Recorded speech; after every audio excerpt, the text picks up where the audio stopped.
ಗಾಂಜಾ ಗಿರಾಕಿಗಳ ಅಡ್ಡಿಯಾಗ್ತಿದ್ಯಾ ಅಂಬೇಡ್ಕರ್ ಭವನ?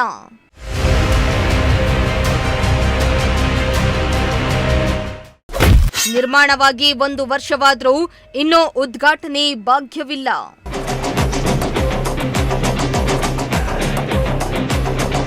ಮಹಾನ್ ಪುರುಷನ ಹೆಸರಿನಲ್ಲಿ ಈ ಊರಲ್ಲಿ ಒಂದು ಭವನವನ್ನ ನಿರ್ಮಾಣ ಮಾಡಲಾಗಿದೆ. ಆದ್ರೆ ಇದೀಗ ಈ ಭವನ ಕಿಡಿಗೇಡಿಗಳ ಪಾಲಾಗಿದೆ. ಸುಮಾರು 10 ಲಕ್ಷ ರೂಪಾಯಿ ವೆಚ್ಚದಲ್ಲಿ ಅಂಬೇಡ್ಕರ್ ಭವನವನ್ನ ನಿರ್ಮಿಸಲಾಗಿದೆ. ಆದರೆ ಅಧಿಕಾರಿಗಳ ನಿರ್ಲಕ್ಷ್ಯದಿಂದಾಗಿ ಅಕ್ಷರಶಃ ಈ ಭವನ ಇದೀಗ ಪಾಳು ಕೊಂಪೆಯಾಗಿ ಮಾರ್ಪಾಟಾಗಿದ್ದು, ಹಗಲು ರಾತ್ರಿ ಎನ್ನದೇ ಇಲ್ಲಿ ಅಕ್ರಮ ಚಟುವಟಿಕೆಗಳು ನಡೀತಾ ಇವೆ ಎಂಬ ಆರೋಪ ಕೇಳಿಬಂದಿದೆ.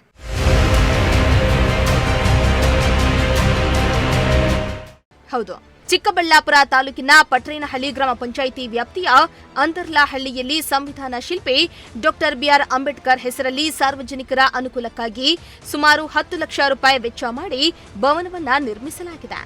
ಆದರೆ ನಿರ್ಮಾಣವಾಗಿ 1 ವರ್ಷವಾದರೂ ಉದ್ಘಾಟನೆಯಾಗದ ಪರಿಣಾಮ ಇತ್ತೀಚೆಗೆ ಈ ಕಟ್ಟಡ ಅನೈತಿಕ ಚಟುವಟಿಕೆಗಳ ತಾಣವಾಗಿ ಮಾರ್ಪಾಟಾಗಿದೆ.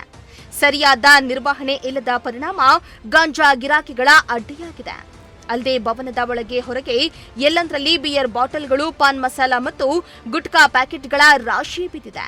ಕಿಡಿಗೇಡಿಗಳ ಈ ವರ್ತನೆಯಿಂದಾಗಿ ಮಹಿಳೆಯರು, ಮಕ್ಕಳು ಓಡಾಡಲು ಭಯಪಡುವಂತಾಗಿದೆ. ನಮ್ಮ ಒಂದು ನೋವು ಏನಪ್ಪಾ ಇದೆ ಅಂದ್ರೆ, ಸುಮಾರು ವರ್ಷಗಳಿಂದ ನಾವು ಹೋರಾಟನೇ ಮಾಡ್ತಾ ಇದ್ದೀವಿ. ಏನೋ ಹಳ್ಳಿಗೊಂದು ಅಂಬೇಡ್ಕರ್ ಭವನ ಬೇಕು. ಕಾರಣ ಕಾಲೋನಿಗಳು ಚಿಕ್ಕದಾಗಿದೆ, ಮನೆಗಳೆಲ್ಲ ಸಣ್ಣ ಮನೆಗಳು, ಒಳ್ಳೆ ಕಾರ್ಯಕ್ರಮಗಳು ಏನಾದರೂ ಮಾಡಬೇಕಾಗಿದ್ರೆ ಜಾಗ ವ್ಯವಸ್ಥೆ ಇರೋದಿಲ್ಲ. ಕನಿಷ್ಠ ಅಂಬೇಡ್ಕರ್ ಭವನ ಆದರೂ ಸರ್ಕಾರದಿಂದ ಮಾಡಿದ್ರೆ ಆ ಒಂದು ಅಲ್ಲಿನ ಸ್ಥಳೀಯರಿಗೆ ಅನುಕೂಲ ಆಗುತ್ತೆ ಅಂತ ಇವತ್ತು ಪಟ್ರೇನಹಳ್ಳಿ ಪಂಚಾಯಿತಿ ಅಂದಾರ್ಲಹಳ್ಳಿಯಲ್ಲಿ ಅಂಬೇಡ್ಕರ್ ಭವನ ಸುಮಾರು 10 ಲಕ್ಷದ ಅನುದಾನದಲ್ಲಿ ನಿರ್ಮಾಣವಾಗಿದೆ. ಆ ಅಂಬೇಡ್ಕರ್ ಭವನ ಸುತ್ತು ನೋಡಿದ್ರೆ ತುಂಬ ನೋವಾಗುತ್ತೆ. ಅಂಬೇಡ್ಕರ್ ಭವನದ ಹತ್ರ ಈ ಥರ ಎಲ್ಲ ಮಾಡ್ತಾರ ಅನ್ನೋ ಒಂದು ನೋವಾಗುತ್ತೆ. ದಯವಿಟ್ಟು ಸಂಬಂಧಪಟ್ಟ ಅಧಿಕಾರಿಗಳು ಅಲ್ಲಿ ಕೂಡಲೇ ಹೋಗಿ ಪರಿಶೀಲನೆ ಮಾಡಿ ಅಲ್ಲಿ ಏನು ವ್ಯವಸ್ಥೆ ಇದೆ ಅದನ್ನು ಕನಿಷ್ಠವಾಗಿ ಕ್ಲೀನ್ ಮಾಡಿಸಿ, ಕನಿಷ್ಠ ಅದಕ್ಕೆ ಒಳ್ಳೆ ಕಾಂಪೌಂಡು ಅಥವಾ ನೀರಿನ ವ್ಯವಸ್ಥೆ, ಶೌಚಾಲಯದ ವ್ಯವಸ್ಥೆ ಅದನ್ನೆಲ್ಲ ಮಾಡಿ ಅಲ್ಲಿನ ಸ್ಥಳೀಯರಿಗೆ ಅನುಕೂಲ ಮಾಡಿಕೊಡ್ಬೇಕು. ಈಗ ಆ ಭವನ ನೋಡಿದ್ರೆ ನಮಗೆ ಭವನನೇ ಕೇಳೋದು ಬೇಡ ಅನಿಸುತ್ತೆ. ಯಾಕಂದರೆ ನಮಗೋಸ್ಕರ ಕಟ್ಟಿರೋಂಥ ಭವನನ ಅಲ್ಲಿ ಅಷ್ಟು ಗಲೀಜಾಗಿ ಒಂದು ಇಟ್ಕೊಂಡಿರೋದನ್ನ ನೋಡಿದ್ರೆ ಬೇಜಾರಾಗುತ್ತೆ. ಅದು ಯಾವ ಸಂಬಂಧಪಟ್ಟ ಇಲಾಖೆ ಅದು ಇದು ಕೊಟ್ಟಿದ್ದಾರೋ ಏನೋ ಗೊತ್ತಿಲ್ಲ. ಕನಿಷ್ಠ ಇನ್ನು ಮುಂದೆ ಆದರೂ ಆಗಲಿ ಸಂಬಂಧಪಟ್ಟ ಅಧಿಕಾರಿಗಳು ಹೋಗಿ ಅದನ್ನು ಒಂದು ಪರಿಶೀಲನೆ ಮಾಡಿ ಅದಕ್ಕೆ ಯಾವ ರೀತಿಯಾದ ಅಭಿವೃದ್ಧಿ ಆಗಬೇಕೋ ಇನ್ನೂ ಅದನ್ನು ಅಭಿವೃದ್ಧಿ ಮಾಡಿ ಆ ಒಂದು ಭವನನ ಸುಚರ್ಜಿತವಾಗಿಟ್ಟು ಮುಂದಿನ ಪೀಳಿಗೆಗೆ ಅನುಕೂಲ ಆಗೋ ಥರ ಮಾಡಿಕೊಡ್ಬೇಕಾಗಿ ನಮ್ಮಲ್ಲಿ ವಿನಂತಿ. ಇನ್ನು ಇಷ್ಟೆಲ್ಲ ಅಕ್ರಮಗಳು ನಡೀತಾ ಇದ್ರೂ ಸಂಬಂಧಪಟ್ಟ ಇಲಾಖೆಯ ಅಧಿಕಾರಿಗಳು ಮಾತ್ರ ಕಣ್ಣಿದ್ದು ಕುರುಡರಂತೆ ವರ್ತಿಸುತ್ತಿದ್ದಾರೆ ಎಂದು ಗ್ರಾಮಸ್ಥರು ಆರೋಪಿಸುತ್ತಿದ್ದಾರೆ. ಅಲ್ಲದೆ ಕಟ್ಟಡ ನಿರ್ಮಿಸಿ ಕೈ ತೊಳೆದುಕೊಂಡ ಬಳಿಕ ಅಧಿಕಾರಿಗಳು ಇತ್ತ ತಿರುಗಿ ನೋಡ್ತಾ ಇಲ್ಲ. ಮಹಾನ್ ಪುರುಷರ ಹೆಸರಲ್ಲಿರುವ ಭವನದಲ್ಲಿ ಇಂತಹ ಅನಾಚಾರಗಳು ನಡೀತಾ ಇದ್ರೂ ಮೌನಕ್ಕೆ ಶರಣಾಗಿರುವುದು ಗ್ರಾಮಸ್ಥರ ಆಕ್ರೋಶಕ್ಕೆ ಕಾರಣ ಆಗಿದೆ. ಕೂಡಲೇ ಈ ಅಕ್ರಮ ಚಟುವಟಿಕೆಗಳಿಗೆ ಬ್ರೇಕ್ ಹಾಕಿ ಭವನವನ್ನ ದುರಸ್ತಿಗೊಳಿಸಿ ಸಾರ್ವಜನಿಕ ಬಳಕೆಗೆ ಮುಕ್ತಗೊಳಿಸಬೇಕೆಂದು ಗ್ರಾಮಸ್ಥರು ಆಗ್ರಹಿಸುತ್ತಿದ್ದಾರೆ. ಅಲ್ಲಿ ಹೋಗಿ ನಾವು ನೋಡಿದ್ರೆ ತುಂಬಾ ಅಧ್ವಾನವಾಗಿ ಅನೈತಿಕ ಚಟುವಟಿಕೆಗಳ ತಾಣವಾಗಿ ಇವತ್ತು ಬಿಂಬಿಸ್ತಾ ಇದೆ. ಯಾಕೆಂತಂದರೆ ಇವತ್ತು ಅಲ್ಲಿ ಹಾಕಿರೋ ಬಾಗಿಲು ತೆಗೆದಿಲ್ಲ, ಸುತ್ತು ಗಲೀಜು, ಕಸ ಮತ್ತು ಬೇರೆ ಬೇರೆ ರೀತಿ ಕೆಲಸ ಕಾರ್ಯಗಳು ಅಲ್ಲಿ ನಡೀತಾ ಇದ್ದಾವೆ. ಅದಕ್ಕೆ ಸೂಕ್ತವಾದ ಸಂಬಂಧಪಟ್ಟ ಇಲಾಖೆಗಳು ಕೂಡ ಆ ಕಡೆ ಗಮನ ಹರಿಸಿಲ್ಲ. ವಿಶೇಷವಾಗಿ ಆ ಸ್ಥಳೀಯ ಗ್ರಾಮ ಪಂಚಾಯಿತಿಯ ವ್ಯಾಪ್ತಿಯಲ್ಲಿ ಅದನ್ನು ನಿರ್ವಹಣೆ ಮಾಡ್ತಕ್ಕಂಥ ಕೆಲಸ ಅವ್ರು ಮಾಡಬೇಕಾಗಿತ್ತು. ಯಾವ ಕಾರಣಕ್ಕೆ ಅವ್ರು ಮಾಡಿಲ್ಲ ಅನ್ನೋದು ಗೊತ್ತಿಲ್ಲ. ಇವತ್ತು ಅಲ್ಲಿಗೆ ಏನು ಕಾಂಪೌಂಡು ನಿರ್ಮಾಣ ಆಗಬೇಕಾಗಿದೆ, ನೀರಿನ ವ್ಯವಸ್ಥೆ ಆಗಬೇಕಾಗಿದೆ.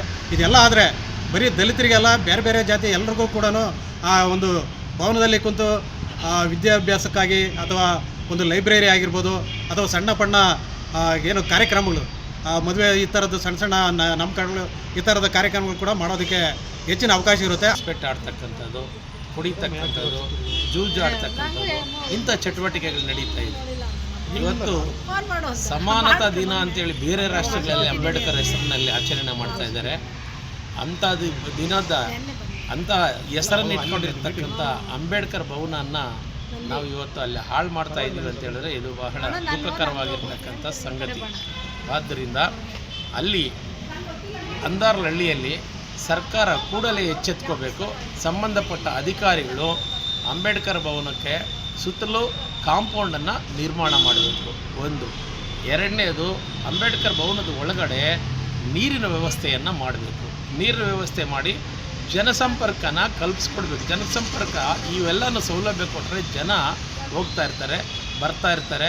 ಅವಾಗ ಏನಾಗುತ್ತೆ ಅಂತ ಹೇಳಿದ್ರೆ ಅನೈತಿಕ ಚಟುವಟಿಕೆಗಳು ನಡೆಸೋದಕ್ಕೆ ಕಡಿಮೆ ಆಗ್ತವೆ. ಇನ್ನು ಈ ಆರೋಪಗಳನ್ನ ತಳ್ಳಹಾಕಿರುವ ಪಟ್ರೇನಹಳ್ಳಿ ಪಂಚಾಯಿತಿ ಪಿಡಿಒ ನಾರಾಯಣಸ್ವಾಮಿ ಅವರು, ಅಂಬೇಡ್ಕರ್ ಭವನ ನಿರ್ಮಾಣ ಆಗಿ 1 ವರ್ಷ ಆಗಿದೆ. ಇಲ್ಲಿವರೆಗೂ ಯಾವುದೇ ಅಕ್ರಮ ನಡೀತಾ ಇಲ್ಲ.